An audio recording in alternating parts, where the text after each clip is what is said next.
Ela ajuda o professor na direção e orientação das tarefas do ensino e da aprendizagem, fornecendo-lhes mais segurança profissional. Beleza? Vamos lá. Veja só. Após a leitura dessa primeira parte, nós temos algumas informações importantes. Vamos lá. Tá faltando pincel aqui, mas vamos ver. Ó, processo de ensino e aprendizagem, ok? Outra coisa que ele traz lá pra gente. Fala também da aprendizagem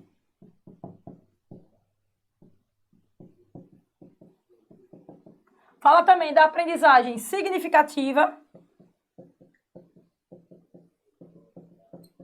Fala também, deixa eu aqui, ó. Ah, tá, beleza. Fala também aqui, ó, segurança, né? Ele fala segurança, para o objetivo dela, certo? É estudar, é atingir, é alcançar o processo de ensino-aprendizagem. E para fazer isso, ela vai utilizar um caminho o quê? Um caminho qualitativo. Para se chegar a isso, ela vai utilizar que caminho? Um caminho qualitativo. Veja, certo, que Libânio ele não traz a preocupação que é o produto, mas sim o processo. Ele traz para a gente a preocupação do percurso, do decorrer, da trajetória desse processo de ensino-aprendizagem. E trazendo isso para a gente, o que é que vai trazer? O que é que vai nos mostrar? Que ele está buscando qualificar esse processo, tá? Outro detalhe é que esse processo de ensino-aprendizagem, certo? Ele é realizado por alguns atores, mas principalmente os atores diretos do processo. Quem são? Professor e aluno. Professor e aluno. Logo, certo?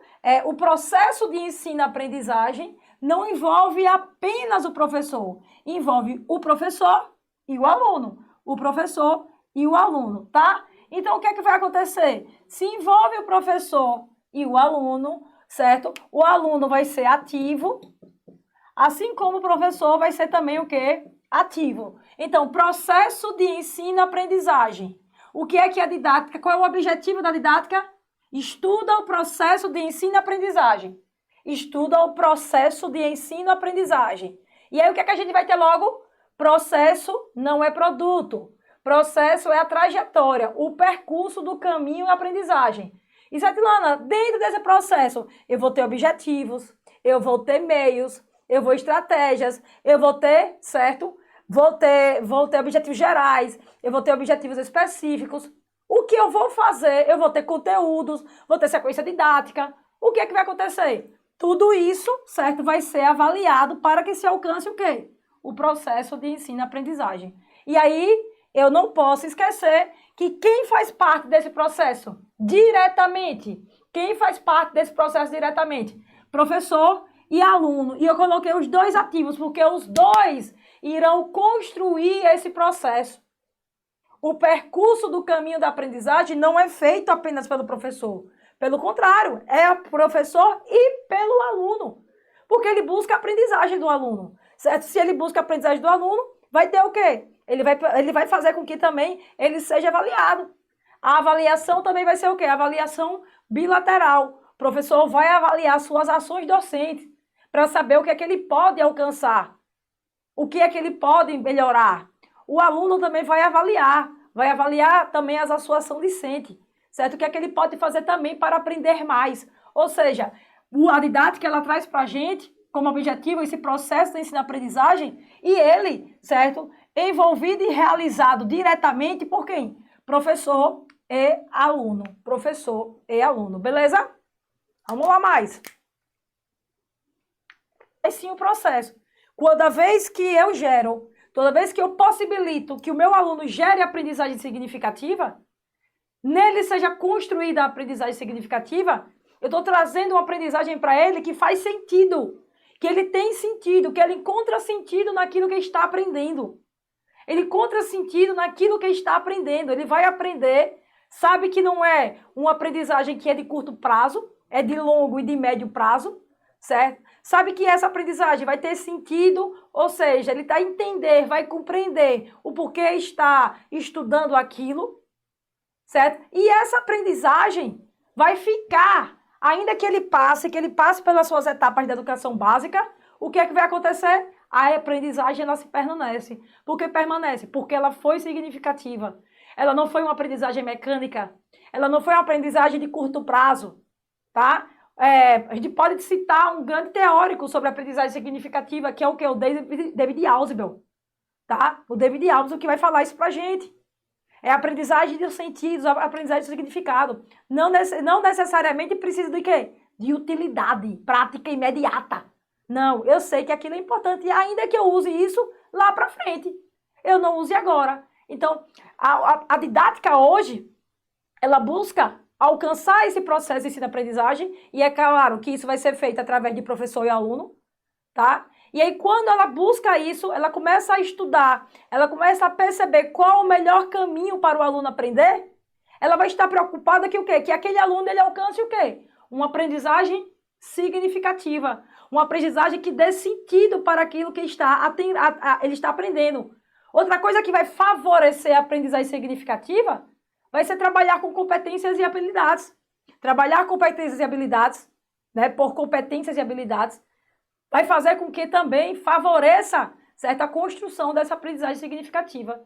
E aí, por último, certo, ele fala da segurança profissional, da formação. Então, quando você consegue perceber isso aqui, ó, certo? Que você consegue entender a aprendizagem significativa, que você consegue entender o que é, como é construído o processo de ensino-aprendizagem, o que é necessário, o que se faz necessário para construir o processo de ensino-aprendizagem, você sente mais segurança profissional, né? Você vai ter uma formação, vai estar formado sobre aquilo. Ou seja, você tem essa segurança profissional, tá? Que eu chamo que é o que? O norte que o professor vai dar ao aluno. O professor dando norte, aí o que é que vai acontecer? Ele constrói a sua autonomia cognitiva. Ele não vai reproduzir a cognição do outro. A autonomia cognitiva constrói a sua própria cognição, ainda que seja norteado, ainda que seja direcionado pelo professor. E a heteronomia é quando você reproduz. Então, a própria didática, ela está buscando que o professor faça com que aquele aluno, certo, ele alcance uma autonomia cognitiva. As pesquisas mais atuais sobre a didática utilizam a palavra mediação, né? Eu estou mediando, né? Eu estou mediando. Hoje a gente consegue, a gente fala pouco, quando está apenas ensinando. O professor apenas ensina, o aluno aprende. Por que isso? Não há essa, né, como ele falou, as pesquisas atuais, não, a gente consegue perceber, consegue visualizar, o quê? Certo? Que o professor, ele está mediando, ele é o mediador do conhecimento. Por que ele é o mediador? Tendo em vista que o aluno também traz conhecimento. O aluno traz conhecimento, o aluno aluno A, aluno B, aluno C, todos ali têm conhecimento. Talvez, né, e a gente sabe, talvez não tenha um conhecimento científico, mas tem um conhecimento do senso comum. O professor vai ter o conhecimento científico, vai fazer o que é isso? Vai fazer a mediação desse conhecimento, certo? Então, utiliza a palavra mediação para expressar o papel do professor no ensino. Isto é, mediar a relação por as condições e os meios pelos quais o aluno se relaciona com o conhecimento. Então, olha lá, mediação. Essa mediação, vixe Maria, que tá feio, não tá apagando. Tá apagando, não. Essa mediação, certo? Aí você vai colocar, pode ser realizada, né? Pessoas envolvidas, aluno entre alunos, aluno e professor, certo? Alunos entre alunos, alunos e professor. Pronto, beleza. E aí agora? Por meio disso, o professor vai ter ali duas coisas para mediação. A mediação cognitiva e a mediação didática. A mediação cognitiva que liga o aluno ao objeto de conhecimento, que é como eu falei a vocês. O aluno, ele tem um conhecimento, às vezes o senso comum não deixa de ser conhecimento, mas deve ser aproveitado. Só que para que ele chegue nessa cognição, ele vai utilizar o quê? Ele vai utilizar meios para quais o aluno se relaciona com o conhecimento, tá? Então, aí eu tenho a mediação cognitiva, né? Que é o que eu quero que ele alcance, certo? Que ele chegue a esse conhecimento, essa aí. E aí depois aqui também eu tenho a segunda, que é o segundo o quê? É a mediação didática. Pronto, eu já sei qual é o objeto de conhecimento que eu quero que ele consiga construir, certo? E agora eu vou perguntar como eu posso fazer para que ele alcance a mediação cognitiva. Qual a parte didática, o que de didática que eu irei utilizar para que ele consiga alcançar a mediação cognitiva, tá? Então, olha aí, ó, cognição e meios para alcançar, né? Eu sei o que ele quer, que eu quero que ele aprenda, o que ele construa, certo? Eu sei, já sei o que é, só que aí a pergunta é como fazer para ele alcançar esse conhecimento? E aí vai ser o quê? A mediação pedagógica. Vamos lá. Selecionar e organizar os conteúdos, programar tarefas, criar condições de estudos. Professor dirige as atividades de aprendizagem. Por que dirige? Porque ele está direcionando, ele está norteando dos alunos, a fim de que eles se tornem alunos o quê? Sujeitos ativos da própria aprendizagem. Quando eu coloquei aqui professor ativo, aluno ativo, é justamente isso. Tudo que o professor vier a propor, certo? Para melhorar, qualificar a aprendizagem, ele tem que botar que o aluno vai ser um ser ativo dentro daquele processo. E aquela história de tabula rasa de o aluno, do professor só dar conhecimento, e o aluno só, certo? Só memorizar, aqui não vai ter isso. A didática, ela busca que esse aluno, ele seja o construtor do seu próprio conhecimento. É claro que é direcionado, norteado pelo professor, certo? Eu sei que a didática, ela é essencialmente pedagógica. Ela vai se preocupar com isso, ela é essencialmente pedagógica. Por que ela é essencialmente pedagógica? Porque ela se preocupa com o processo, ela quer saber como, certo? Ela estuda o caminho do processo. O que é que eu posso fazer para chegar a essa aprendizagem? O que é que eu tenho em mãos para melhorar as estratégias, o meio? O que é que eu posso fazer? Tá? E aí, quando você estuda o que você pode fazer, o que você pensa em fazer para alcançar aquela aprendizagem, vai ser essa aprendizagem aí, essencialmente pedagógica, tá? Porque aí você vai, ó, por meio da mediação, né, que é do professor, vai fazer o quê? Escolar, por meio da mediação você vai escolher os objetivos e conteúdos da aprendizagem. E aí eu tenho didática, ó, objetivos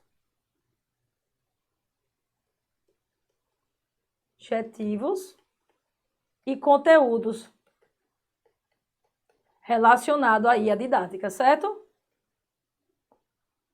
Falou em didática, quais os objetivos? O que você quer com isso? Qual é o conteúdo? Mais alguns termos fundamentais desta estruturação escolar, como instrução como processo e o resultado da assimilação. Olha lá, currículo como expressão dos conteúdos e metodologia como conjunto dos processos de investigação quanto a fundamentos e validades das diferentes ciências. Segunda, quais? Recursos e meios de ensino. Então, olha lá, estruturação como processo e resultado da assimilação sólida. Currículo vai se preocupar com isso. Metodologia, que é o estudo dos métodos. Ximaria. Metodologia, que é o quê? O estudo dos métodos. Beleza? Fazer o seguinte, vamos fazer uma pausazinha para a gente falar, porque a aprendizagem que vai ser gerada vai ser a aprendizagem significativa. Falamos também que tanto o professor quanto o aluno, eles são o quê? Ativos no processo de ensino-aprendizagem. Os dois participam desse processo, tá? Tanto o professor quanto o aluno são sujeitos ativos. E quando o aluno percebe que ele é ativo nesse processo, vai gerar nele aí uma motivação para que ele consiga aprender significativamente, né? E aí, dando continuidade a essa linha de raciocínio, que a gente vem trazendo sobre a didática, o que é que eu trago hoje? Eu trago aí que a gente está ali, traz para vocês a sintetização dos temas fundamentais da didática. A gente já sabe que ela estuda o processo de ensino-aprendizagem. Isso aí já está claro, óbvio, né? E é bem objetivo. E aí eu pergunto, dentro disso, que a gente precisa aprofundar, certo? Dentro desse processo, o que é que eu vou selecionar para viabilizar qualitativamente esse processo, quais são os temas que a didática vai abordar comigo. A didática vai trazer para mim os objetivos sociopedagógicos.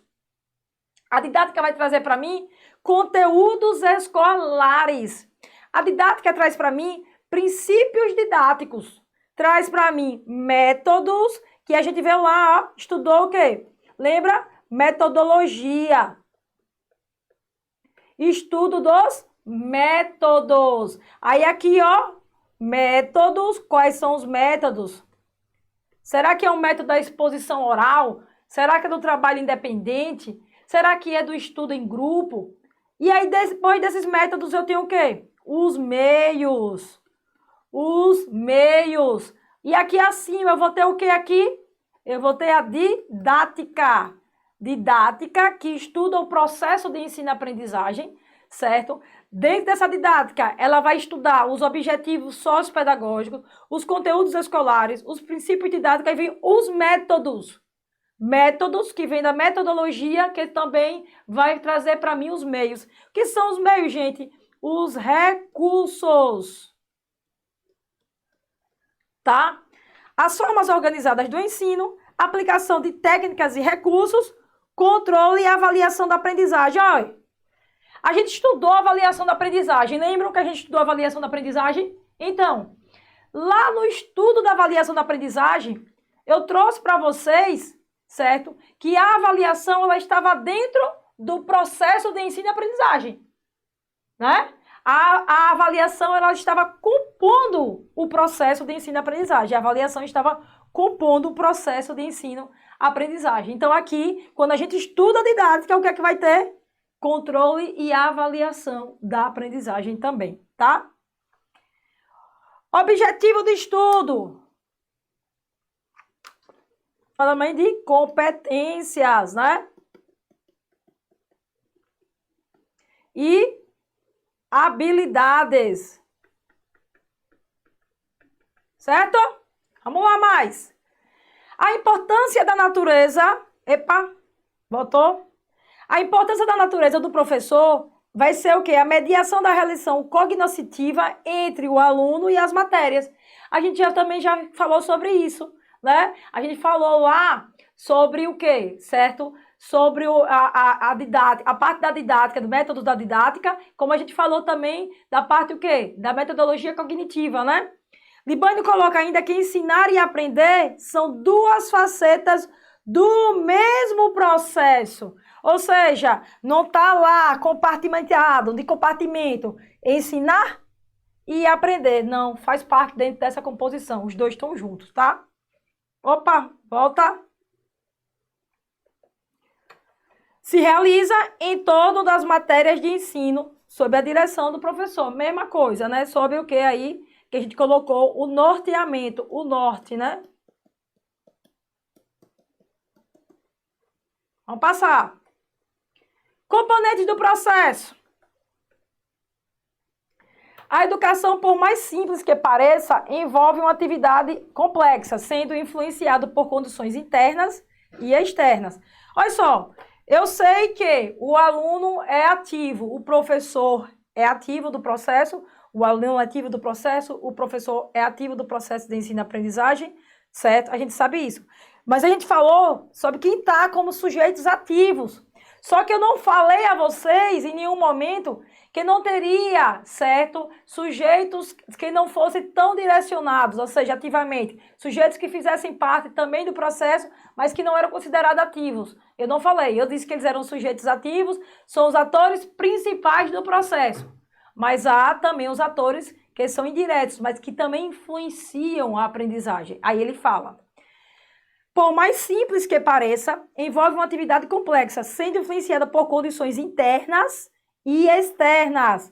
Conhecer estas condições é fundamental para o trabalho docente. Por exemplo, eu sei que professor e aluno é membro ativo, é ator, é sujeito ativo, certo? Eu sei que são os principais atores do processo. Mas eu sei também que existem, certo, outras coisas que podem influenciar nessa aprendizagem. Tanto outras coisas como outras pessoas que podem influenciar. tá? Os diretamente ativos os sujeitos são professor e aluno. Mas, por exemplo, o meio em que se vive pode influenciar? Claro que pode. A gente sabe que um aluno que está com um problema de aprendizagem, ele pode também estar com um problema, certo? Algum problema pessoal dentro de casa, sim, passando por alguma coisa dentro da casa dele. Isso vai influenciar a aprendizagem? Vai influenciar. Um aluno que vai para a escola com fome, certo? Com fome, que não, infelizmente não tem, não dispõe de algum alimento para ir à escola. Lá na escola que ele vai fazer a merenda escolar, e muitas vezes a merenda escolar, ela acontece lá no meio da manhã. Isso vai influenciar na aprendizagem? Vai influenciar na aprendizagem. Ou seja, situações econômico-sociais e socioculturais, afetando assim a ação didática diretamente. O que eu quero dizer? Certo? Que a gente sabe que professor e aluno estão lá diretamente ligados nesse processo de ensino-aprendizagem, ok, beleza. Mas o que eu quero dizer também, certo? O que eu quero dizer também é que não só apenas professor e aluno, certo, interferem no processo de ensino-aprendizagem. Não só apenas eles influenciam no processo de ensino-aprendizagem, eles são diretamente, certo, relacionados ao processo. Só que existem outros fatores e outras pessoas que podem influenciar esse processo de ensino-aprendizagem que não seja professor nem aluno, certo? Ou alguma coisa que ele está passando, algum meio, certo? Do alinhamento com o aluno, não da imposição, certo? O professor precisa dialogar com o aluno precisa entender, olha só, o aluno precisa, no processo avaliativo, ele precisa saber o que vai ser avaliado, como vai ser avaliado, por que vai ser avaliado, porque não é surpresa. A mesma coisa quando eu me preocupo em viabilizar o processo de ensino-aprendizagem. Eu não posso dificultar, certo? É pelo contrário, eu não posso fazer com que o aluno ele sinta ainda mais barreiras da aprendizagem. Eu não posso fazer isso. Então, o que é que vai acontecer? Eu vou tornar mais fácil, certo? Porque isso vai fazer com que desperte o interesse do aluno. Porque se ficar só ali estudando conteúdos, certo? Ele vai gerar uma aprendizagem mecânica e não uma aprendizagem significativa, tá? Se só a aula do professor for conteudista, o que é que vai acontecer? Ele aprende o conteúdo para passar. Ele aprende o conteúdo apenas para fazer a prova. E essa não é a essência da didática. Nós sabemos que a escola é uma instituição social. O objetivo explícito é o quê? Desenvolver as potencialidades físicas, cognitivas e afetivas do aluno. Então, desenvolvimento, vou colocar aqui,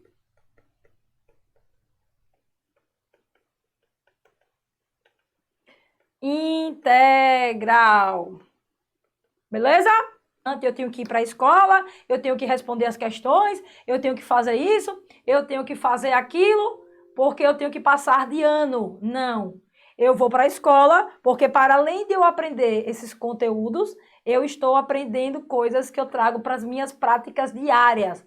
Aquilo que constrói, certo, no meu dia a dia. Eu trago isso, certo, porque eu consigo me relacionar, eu consigo interagir, eu consigo perceber que eu sou um ser social, eu não sou apenas aluno, tá?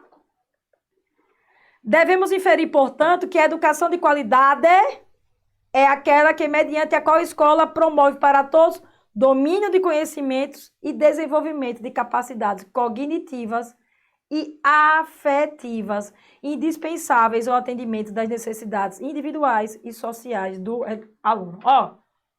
É aquela questão. Voltando à aprendizagem significativa. Por que é também considerada aprendizagem significativa? Pelo simples fato. Aprender significativamente, é óbvio que você não está aprendendo apenas conteúdo, você está aprendendo coisas para a sua vida no dia a dia. Certo? E quando eu digo coisas para a sua vida, o artigo 12, da LDB, que é uma das incumbências das escolas, né? O grande desafio é o de incluir nos padrões de vida digna os milhões de indivíduos excluídos e sem condições básicas para se constituírem cidadãos participante de uma sociedade em permanente mutação. A gente está todo momento, certo, lá adquirindo novos valores, novas atitudes, não é? Olha lá, vamos agora voltar um pouquinho. A questão de quando a pessoa fala pessoa da minha idade, não um pessoal mais novo, né? Muitos de nós, quando éramos crianças, né, status era levar merenda para a escola que fosse industrializada, que não fosse a merenda. E foi o quê? Uma sociedade em permanente mutação. Hoje, certo, aquele aluno que vai levar a bananinha, que vai levar a maçã, ele é o quê? Para a família vai receber o quê? Aplausos, porque a consciência da alimentação saudável, tá? E aquele outro que vai levar pipoca, aí sim, aí a gente já vai, certo? E que ele levasse esse conhecimento, não apenas no conhecimento que se acabasse na escola, mas que esse conhecimento favorecesse ao exercício da sua cidadania, ou seja, fora também das paredes escolares, né?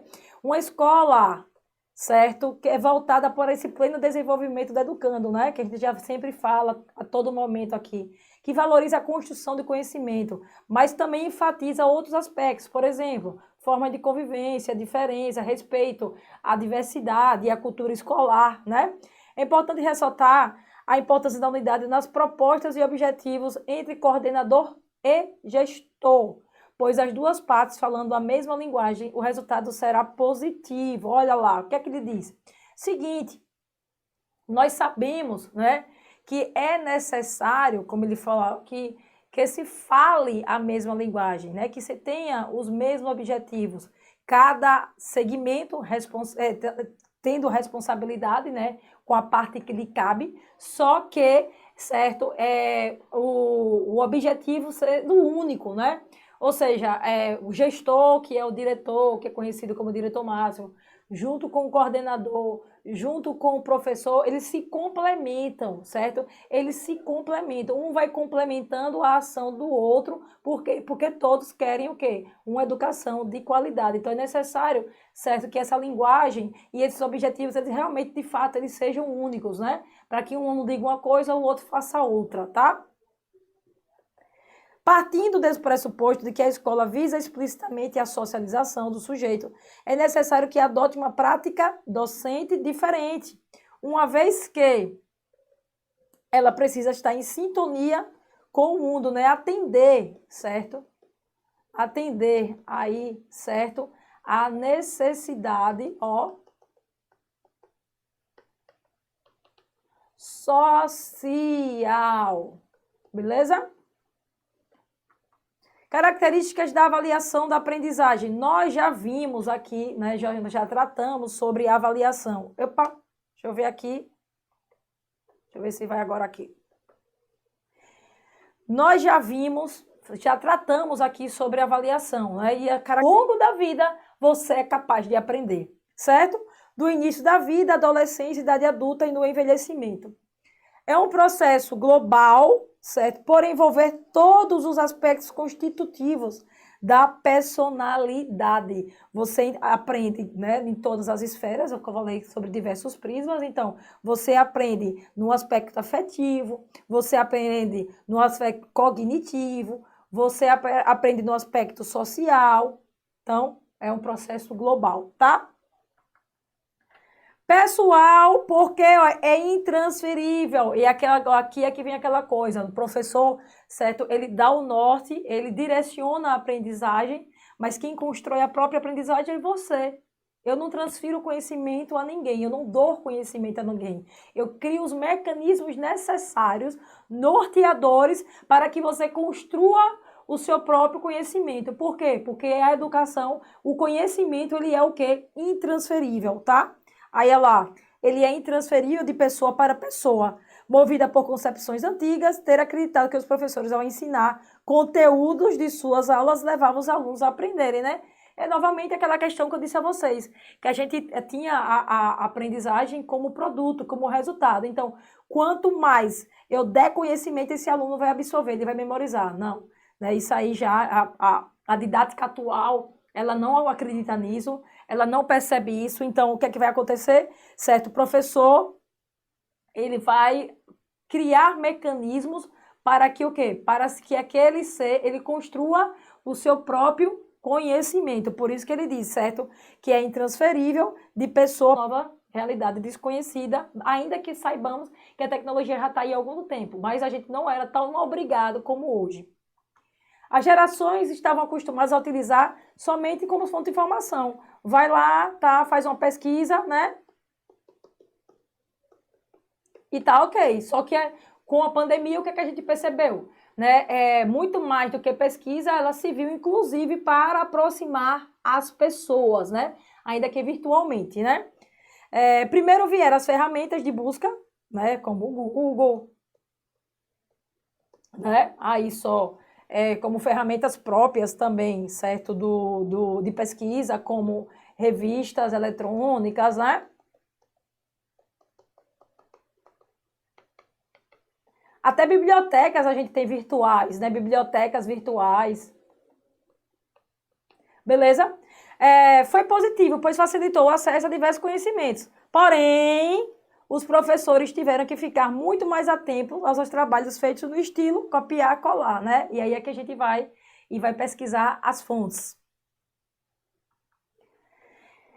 Ela foi se desenvolvendo a passos largos e tão logo os celulares foram encalados como meio de dispersão da atenção dos estudantes, ou seja, usar a tecnologia, certo? Ela veio, muitos professores acharam que ela veio para concorrer conosco. Não, jamais, jamais vai acabar a figura do professor, né, o papel do professor. O professor vai saber que tem que se administrar hoje, certo, as suas didáticas com as novas tecnologias. E aí, com os estudantes, aconteceu que a gente achou que tinham que meio que disputar. Eles tinham lá a tecnologia na mão e faziam daquilo que eles queriam. Beleza? Interativos, né? Já que a gente consegue prender a atenção desse aluno com a tecnologia, por meio de jogos, vamos inserir jogos educativos, didáticos, que fazem parte da rotina. Os celulares tiravam a atenção dos alunos de uma maneira inteligente e fazê-los era voltar novamente para as aulas por meio de onde? Por meio do próprio celular. Seria justamente encontrado uma utilidade para os aparelhos para além, certo, do entretenimento, ou seja, a gente vai utilizar o celular de forma didática, tá? Outro exemplo bom de tecnologia em favor da educação foi a criação de quê? Plataformas virtuais, com as quais os estudantes têm acesso a conteúdos e participam de grupos de discussões. Google Sala de Aula, né? Certo? A gente também tem aí, né, o Meet, tem o Zoom, que vem socorrendo muito a gente, né, nesse tempo. Esta era sofreu um processo de desenvolvimento da pandemia, né? E aí o que aconteceu? A gente já tinha tecnologia? Já. A gente já usava tecnologia na escola? Já. A gente já concorria à atenção das nossas aulas com os aparelhos eletrônicos? Sim, certo? Já tinha se pensado como trazer esse aluno para melhor aprender utilizando o celular? Já. Só que com a pandemia, o que aconteceu? Certo? Esse processo de desenvolvimento, a gente teve que se adaptar emergencialmente. Por quê? Porque a gente só tinha aquilo. E aí, vimos escolas implantando forma de educação à distância e professores usando toda a criatividade para dar aulas virtuais. Sejam aí síncronas, né? Ou assíncronas. Certo? Síncronas ou assíncronas, né? Síncronas ali, naquele momento, online mesmo, assíncronas que fica gravado e eu assisto depois, né? Quando a tecnologia da informação é aliada a métodos convencionais de estudo, são chamadas de ensino híbrido, né? Olha lá, pois mesclam o método